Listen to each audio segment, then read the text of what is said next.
Hi, my name is Caitlin, and this is my video blog part 1.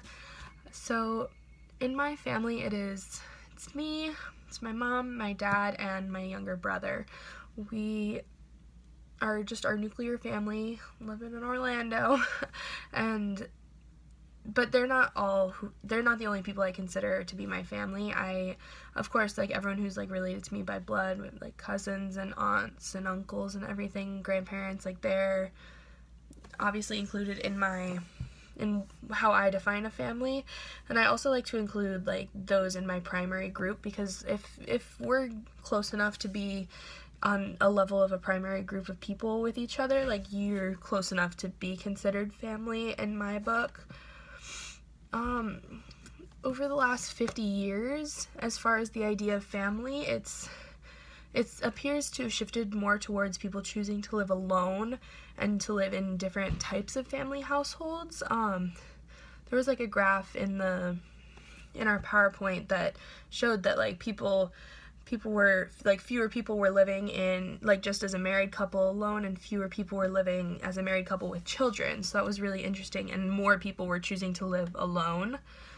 It was very, very interesting to see, because I had always assumed that people were still having children, and like families were still living in their own like single family households. So it was really interesting to see.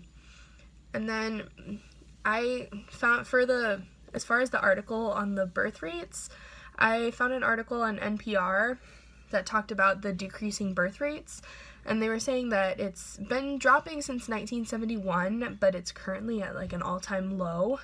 So it's really interesting that it seems like people really are not having children like they ever used to be.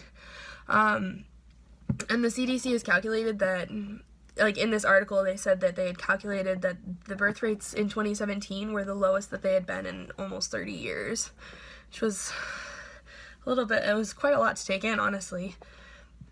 I think a big part of the reason that people likely aren't having children anymore is because a lot of that like age group of people who are able to like bear children, they're likely suffering from a lot of student loan debt. I know that so many people have student loans, and if they're not making enough money like with just their salary as it is, I think it's probably what they're thinking in their best interest to not have children, because if they can't afford things like paying off their student loans from years prior, then like how would they be able to pay to support a child? So it's interesting. And then I also think the fact that like female contraceptives are much more, there's so many options, and they're much more accessible because they're fairly affordable with most insurances.